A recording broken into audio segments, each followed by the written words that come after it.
Hey everyone, I'm Jamie Poisson.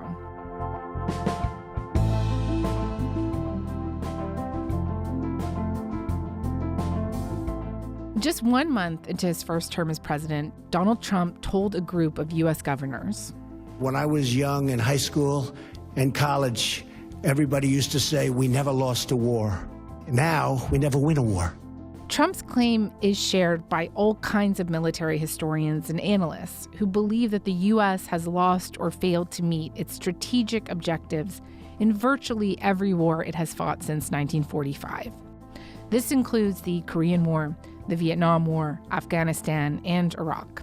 And while it's not over yet, Iran, where the government remains intact, the local population has not risen up, the country has a kind of contested ownership over the Strait of Hormuz, has marshaled attacks on U.S. military bases and energy hubs across the Gulf, and maintains its nuclear ambitions, be they civilian or military. So today we're asking, can the most powerful, well-resourced, and battle-tested military in the world win its wars? We're joined by Seth Harp, journalist and author of the best-selling book, The Fort Bragg Cartel. Seth served one tour in Iraq as a member of the U.S. military and previously worked as the Assistant Attorney General for the state of Texas. Seth, hi. Thanks so much for coming on to Front Burner. It's really a pleasure to have you. Thanks for having me. It's a pleasure to be with y'all. We're a big fan of your work, so it is really great to have you. I want to begin with your reporting from last year's U.S. military parade in Washington, a $30 million spectacle, the first procession of military forces past the White House since the end of the Gulf War, I believe. And something, a lot of people might relate to places like North Korea or China. But you write about this contradiction at the heart of what you were seeing. On one hand, a show of power and dominance, and on the other, you were seeing a military under real strain. And just take me back to that day.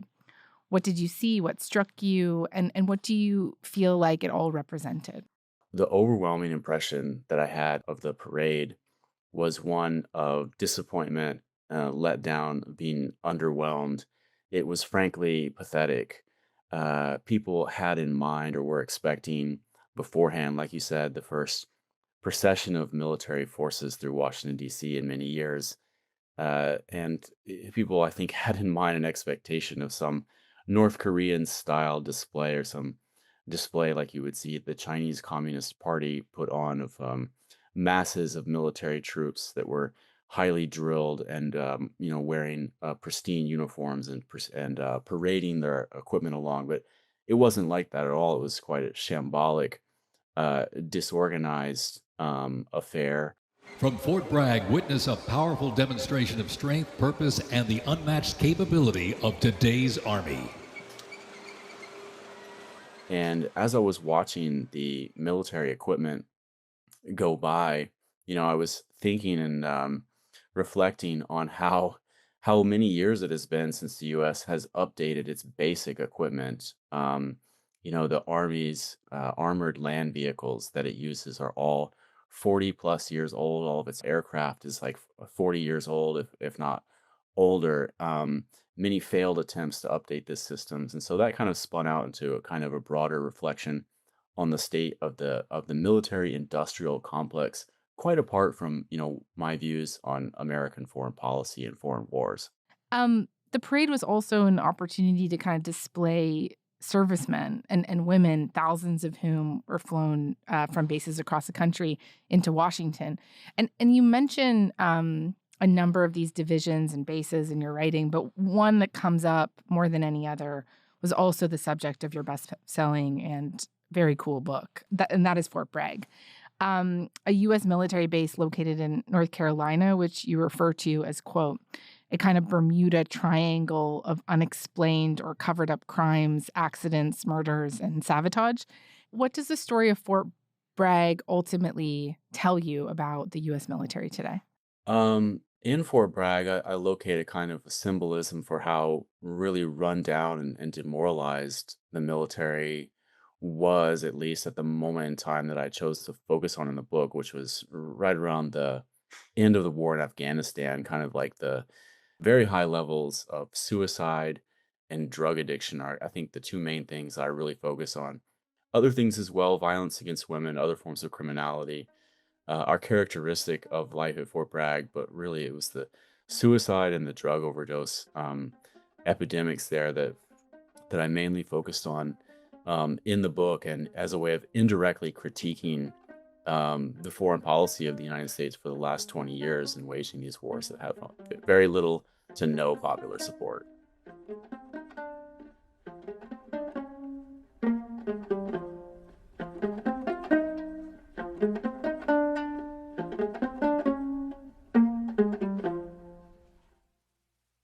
You've written, quote, the United States has either failed to achieve its stated aims in or outright lost every major war it has waged since 1945, with the arguable exception of the Gulf War.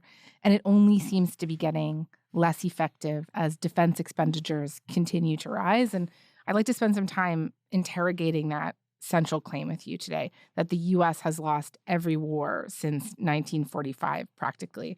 This would include the Korean War, the Vietnam War, the wars in Afghanistan and Iraq. Why is it that the most powerful military force in the world can't win its wars? Well, that's a great question. I say every major war because some, like Grenada and Panama, have been in the nature of police actions that lasted only a few days and were tactical successes. And I point that out, um, especially because we just saw the raid that captured Nicolas Maduro in Venezuela. So it's not my claim that the military is so ineffective at fighting that it's unable to carry out, operations, small scale operations like that. However, Mm, I would argue that all of the major wars that you just listed were indeed losses, including the Korean War, including obviously Afghanistan, Iraq, Vietnam. I think those three are incontestable. And it's a matter of looking at the United States' stated aims in advance of these, not the narratives that come to prevail during the war and after the war, in which the story kind of changes to some degree. And now we're in Iraq because to establish democracy. That was actually our goal all along. No, actually, we said that we were going there to disarm the Saddam Hussein's regime of weapons of mass destruction, which didn't exist. And so, if you look at the stated aims of the United States in advance of each major military operation, you will find that they have never come to fruition. yeah, I mean, I just kind of want to interrogate more why you think that is. I mean, just for me in reading about this, there seems to be a few different kind of popular explanations here. Some say the nature of war itself has changed, that the U.S. is now largely fighting insurgencies, decentralized wars, or civil wars where victory is harder to define, where weaker actors can survive simply by enduring. Others argue it's a failure of strategy, Hmm. that American leaders have repeatedly failed to define achievable goals Hmm. or to think seriously about what comes after initial military success. And then there's some of what you've written about, which is that something deeper has shifted, that the Yeah. United States has built a way of waging war that is more covert and technologically precise, but one that can go on indefinitely. And just which one of these explanations feels closest to the truth to you?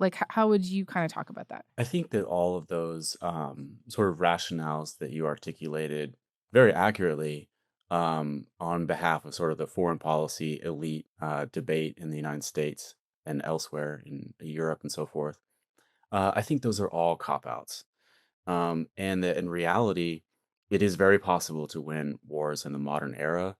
And you kind of need three things. One is popular buy-in among your population, that they, in general, people in your country support the war.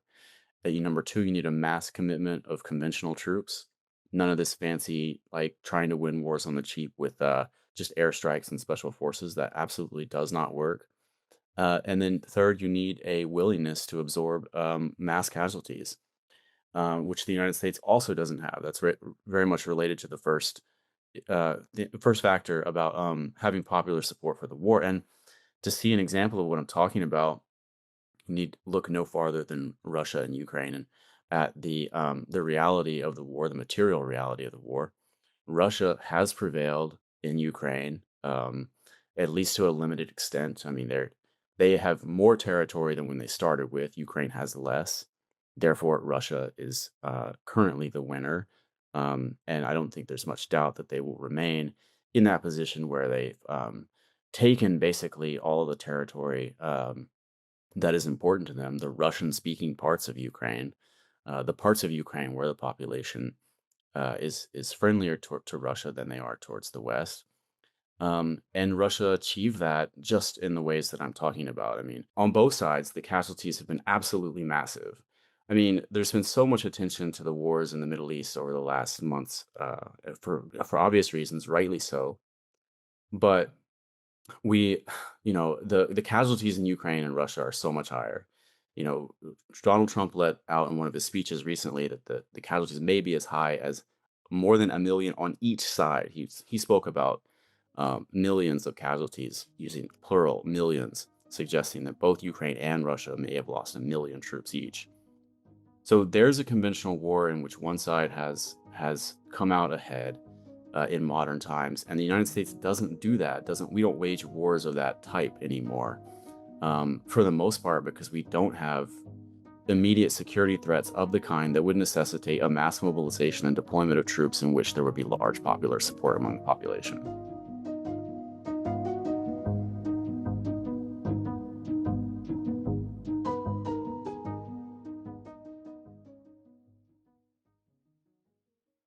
Just coming back to the U.S., a military power that essentially stretches across the world, any single war is just one of a number of competing security commitments around the world at any given time. But for an enemy, a conflict with the United States is an existential event, which occupies its entire attention, right? And as one writer put it, it's a limited war for Americans and total war for those fighting Americans. Is that an assessment that you would be compelled to agree with, or do you see it kind of differently? No, that sounds exactly right. For the Iranians, for example, it's an existential war that they're in right now with us. Whereas for us, it's nothing. It's like a game show almost. There's no, I mean, there are now some real world consequences with the closure of the Strait of Hormuz. Certainly, there are second order things, but even those will be blunted with their impact on North Americans. So absolutely, like the countries that fight us are, and I mean, maybe you're suggesting that that's part of why the United States loses wars. Yeah, I Uh, am. Yeah. I completely agree with that. That's absolutely right.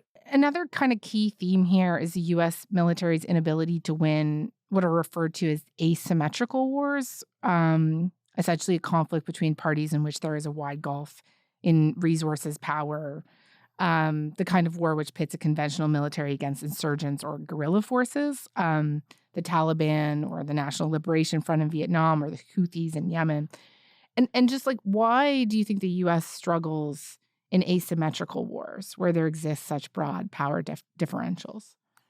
I mean, in addition to all the factors that we've just covered, there's also a home court advantage in warfare that's well known since antiquity. The army that's fighting on its own territory has an advantage inherently because they know it and because they have the support of the population there, or they can rely on the population. The United States in all of its wars is a foreign aggressor and invader, and I think that's an important. I mean, what does that tell you? It shows that basically none of the wars, although they're almost always couched as defensive, even Vietnam was couched in defensive terms. In reality, their projection of troops around the world, thousands of miles, to pursue abstract foreign policy goals that mostly matter to the elite in Washington D.C., and which have to be justified by um, often highly tenuous and intellectual paradigms. But we have to be fighting in Korea for this reason, in Vietnam for that reason, in Iraq and Afghanistan for all of these different reasons.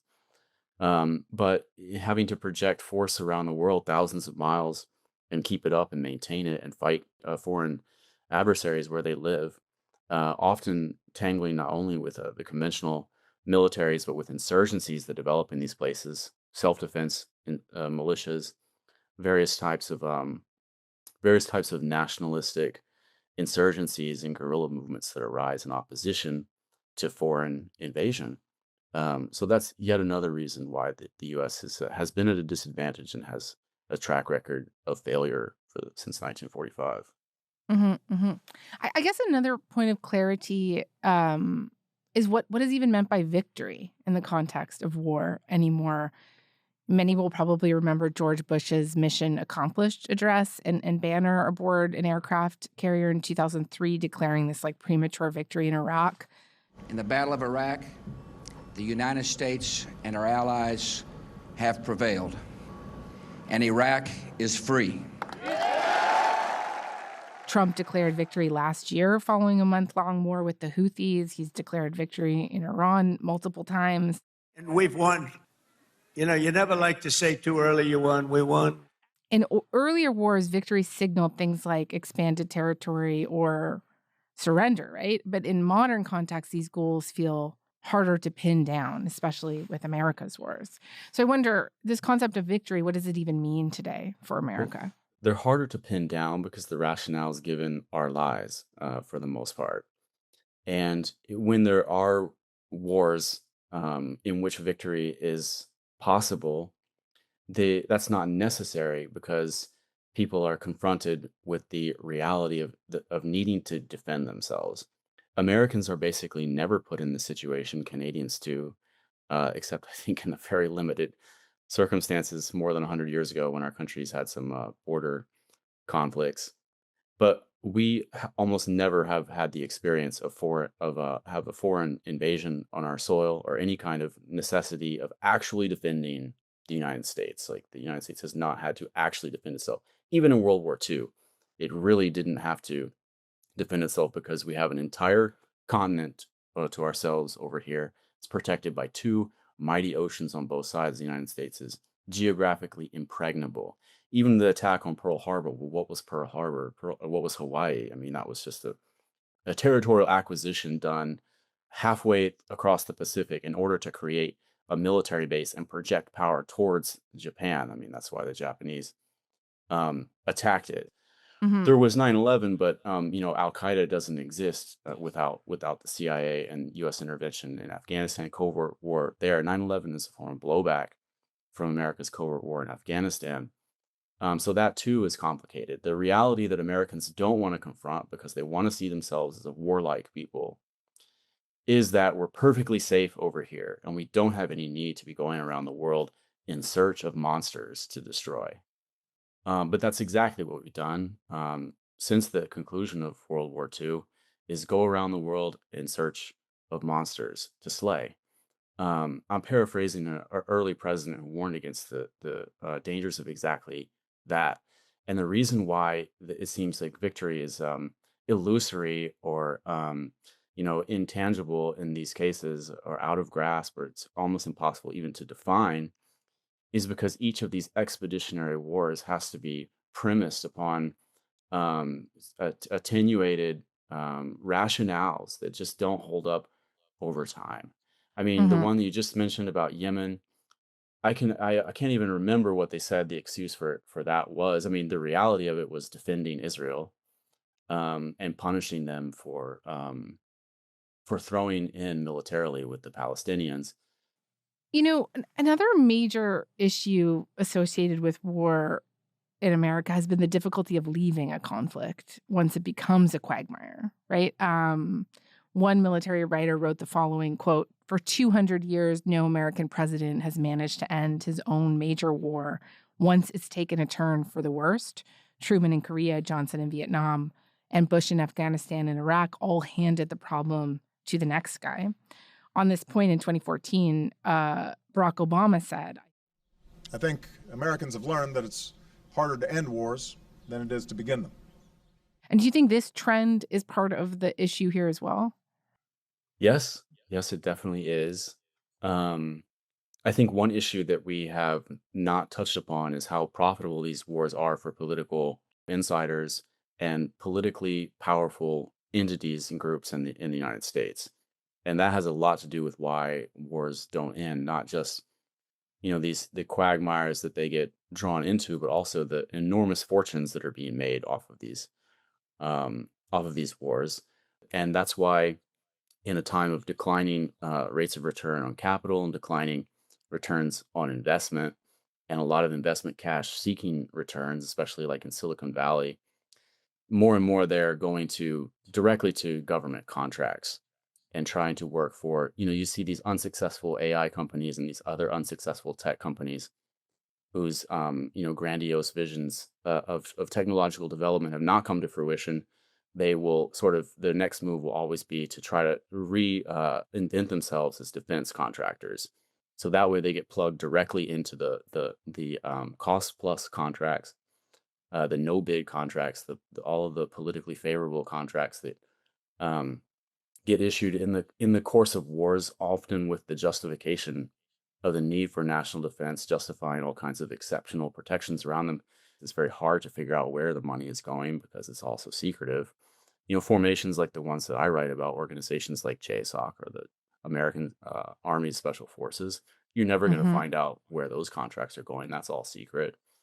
And so there is a powerful incentive to keep wars going once they have started, because people are making generational fortunes where they're going to be rich, their great grandchildren are going to be rich.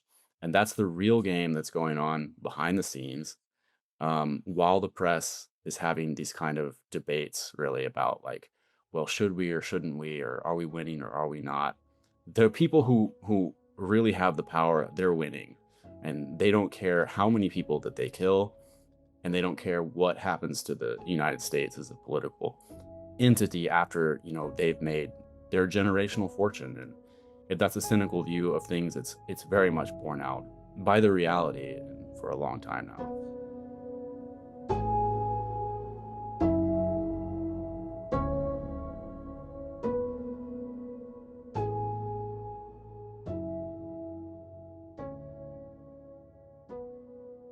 We've seen war change most meaningfully, maybe in the last couple of generations. Drones and special forces are now the primary ways in which the U.S. military wages war. After 9/11, the CIA went kind of from a surveillance apparatus to more of like a paramilitary operation focused on targeted killings and assassinations and clandestine violence. And I know that your work has really brought us inside this world via units of the military like Delta Force. But how did this strategy kind of become one of the dominant ways the U.S. fights its wars today? And what are the kind of limitations of it? Yeah. So one of the only real democratic checks on the profit making bonanza entailed in wars, um, is the American public's intolerance for casualties. You can bomb Yemen, bomb Iran, uh, all of these actions that are unconstitutional and reckless and violent that kill large numbers of foreigners. Really, sadly, that doesn't get through to the American people, because most people are just kind of checked out. They don't watch the news. But the big exception to it, and they especially don't care about foreign policy. There's only a small portion of the population is even attuned to what's going on in the foreign policy realm. And the big exception to this is when American soldiers start coming home in body bags. That changes the calculus, absolutely. That is when you start to get a mass social rejection of Washington's war policies. And the last time we really saw that was in Iraq, because the number of casualties that the United States sustained there was not that high, 5,000 or so, but it was enough that there were people that were killed and that had their face burned off or that had their legs um, blown off in basically every community in America, that we didn't have to look far to find someone who had been directly affected by the Iraq War. And so people very quickly turned against that. And it became, an albatross around George W. Bush's neck and sunk his presidency. And so ever since then, American presidents have tried to sustain the permanent war paradigm to where that they're starting a new war every 2 years for fun and profit, but without incurring American casualties. And the way that they've tried to square this circle is by doing it all through airstrikes and through special operations raids and proxy forces. Um, I think President Obama was kind of the progenitor of this paradigm of American war making in Syria, a war that was waged in almost total secrecy without any kind of declaration of war, of course, with black operations troops who were there not under any color of law, uh, just deployed there in secret.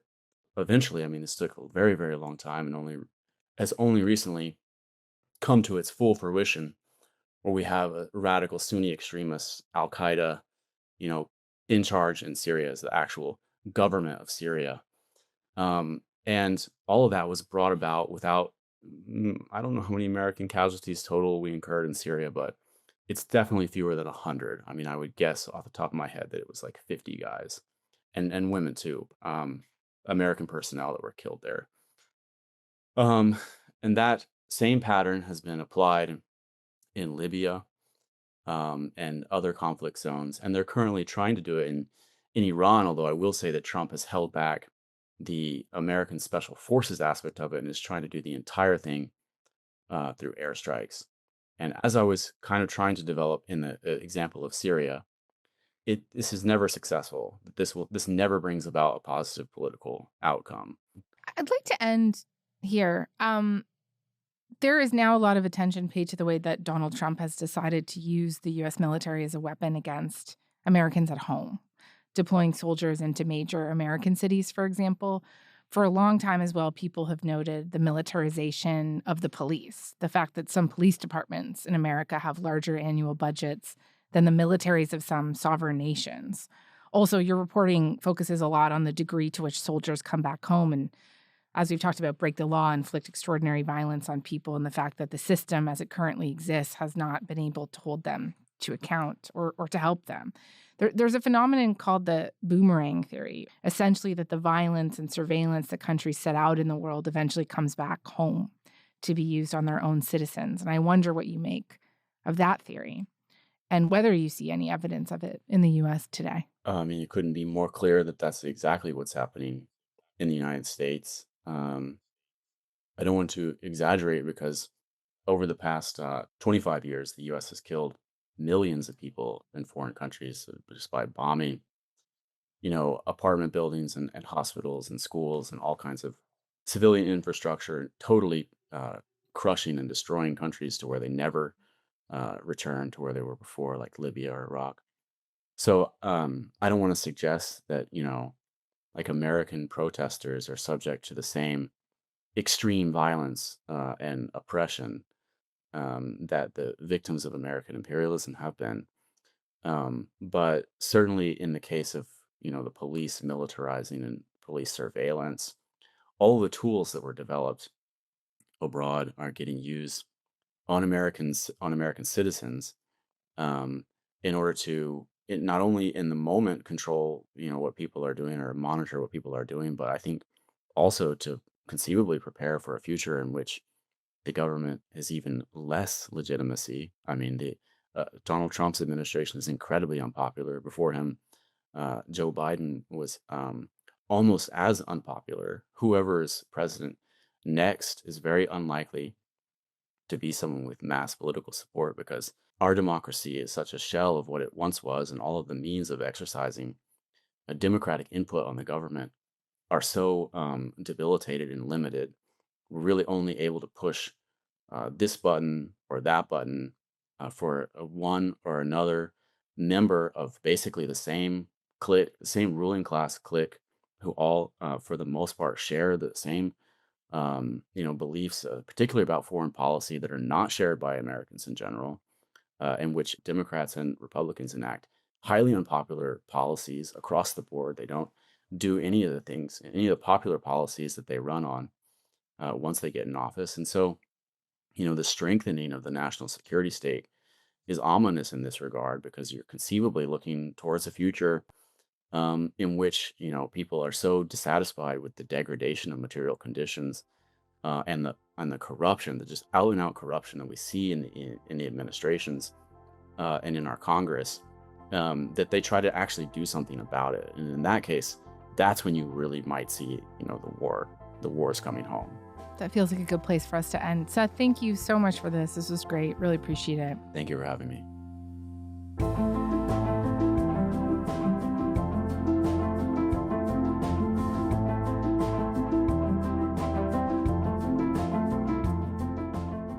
All right, that is all for today. Front Burner was produced this week by Matthew Amha, Joytha Sengupta, Kevin Sexton, Mackenzie Cameron, and Juliana Romanek. Our YouTube producer is John Lee. Our music is by Joseph Shabison. Our senior producers are Imogen Burchard and Elaine Chow. Our executive producer is Nick McCabe-Locos, and I'm Jamie Poisson. Thanks so much for listening, and we'll talk to you next week.